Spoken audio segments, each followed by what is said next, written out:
Everyone, আজকে একটা নতুন ব্লগ নিয়ে চলে এসেছি। বোনকে বাড়ি দিতে যাব আর আমরা স্নান টান করে বসে আছি। খাওয়া দাওয়া করে একটু দুপুরবেলা ঘুমিয়েছিলাম। বোন বলল, এ দিদি চল, বিকেল হয়ে গেছে, বাড়ি দিয়ে আসবি। আমি আর বোন রেডি হয়ে নিলাম, যেহেতু ওকে বাড়ি দিয়ে আসবো। রাস্তায় বেরিয়ে আমার বোন আমাকে একটা চকলেট কিনে দিল। এই দেখো, বোন জানে আমার দিদি চকলেট খেতে ভালোবাসে। আর আমরা বাসের জন্য অপেক্ষা করছি। এখনো হয়ে গেছে, বাসের জন্য দাঁড়িয়ে আছি, কিন্তু বাস এখনো আসছিল না। ফাইনালি আমরা বাসে বসে পড়েছি আর সিটও পেয়ে গেছি।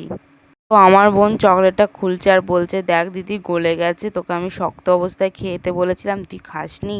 বললাম, দে আমি খুলি। দেখো, আমি তুলতেই পারছি না, এতটা পরিমাণের গলে গেছে। তো এই গলাটাই আমি বোনকেও খাওয়াবো আর আমি নিজেও খাবো। কি করবো, ফেলে তো দেওয়া যায় না। মোটামুটি আমরা খুব তাড়াতাড়ি চলে এসেছি। আর শ্যামবাজার বাগনান একটু তাড়াতাড়িই হয়। আর আমরা দক্ষিণেশ্বরের কাছাকাছি চলে এসেছি।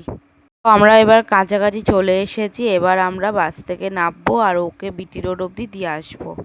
মন খারাপ লাগছিল যে অনেক দিন পর দেখা হয়েছিল। বাস থেকে নেবে একটা ফোনের দোকান দেখতে পেলাম আর আমরা ফোনের কভার কিনে নিয়ে অটোতে বসে পড়েছি। এর আগে আমরা খুব ঝগড়া করতাম যে আলাদা থাকবো, তখন তোর কথা মনে পড়বে না। আর এখন দেখো, ওকে ছাড়তেই ইচ্ছা করছে না। ছাড়ো, বিয়ের পর মেয়েদের লাইফস্টাইলটাই চেঞ্জ হয়ে যায়। তার জন্য আমার চ্যানেলের নাম রেখেছি সঙ্গীতা লাইফস্টাইল। তো একটু মন খারাপ লাগছিল, ওকে একটু পরে একা আমাকে বাড়ি যেতে হবে। আর সত্যি দেখো, আমি ওকে দিয়ে অটোতে বসে পড়েছি। এবার আমি যাব ডানলপ, ডানলপ থেকে আমি বাস ধরবো। সত্যি খুব মন খারাপ লাগছিল, এতক্ষণ ধরে বগর বগর করে করে আসছিলাম। তো সন্ধ্যাবেলাটা রাস্তা এত জ্যাম, এই দেখো আমি জ্যামে আটকে গেছি। আর একটু লেট হবে বাড়ি যেতে, কি করব, জ্যামে আটকে গেছি। তারপরে শ্যামবাজার বাগনান পাইনি, 79 বাস ধরে এবার আমি চলছি। চলো, 70 বাসও যেমন ঠিক ঠিক করে চলে। আর দেখো, মনও খারাপ করছে আমার প্রচণ্ড, যে এতক্ষণ ধরে বগর বগর বগর বগর করে যাচ্ছিলাম। দিদি বোনের মধ্যে ওই হয়।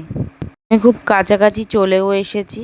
এই যে, বুঝতে পারিনি যে এতটা রাত হয়ে যাবে। কি করব বলো, রাস্তা এত জ্যাম ছিল, তোমরাই তো দেখলে। আর আমি এখন চলো পাঁচলা চলে এসেছি। এবার পাঁচলা থেকে অটো ধরে কালীতলায় যাব। আমি অটো পাচ্ছিলাম না, লাস্টে অনেকক্ষণ দাঁড়িয়ে থেকে থেকে একটা অটো পেলাম।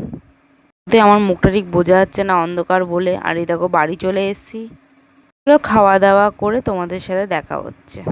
আমি যেই ফোনের কভারটা কিনেছিলাম সেই কভারটা তোমাদের সাথে শেয়ার করা হয়নি। এই দেখো কভারটা, এটা কিন্তু 2 রকম করে ব্যবহার করতে পারবে। চলো, আজকের মতন ব্লগটা আমি এখানেই শেষ করছি। ভালো লাগলে like, comment and share, please আমাকে সাপোর্ট করো।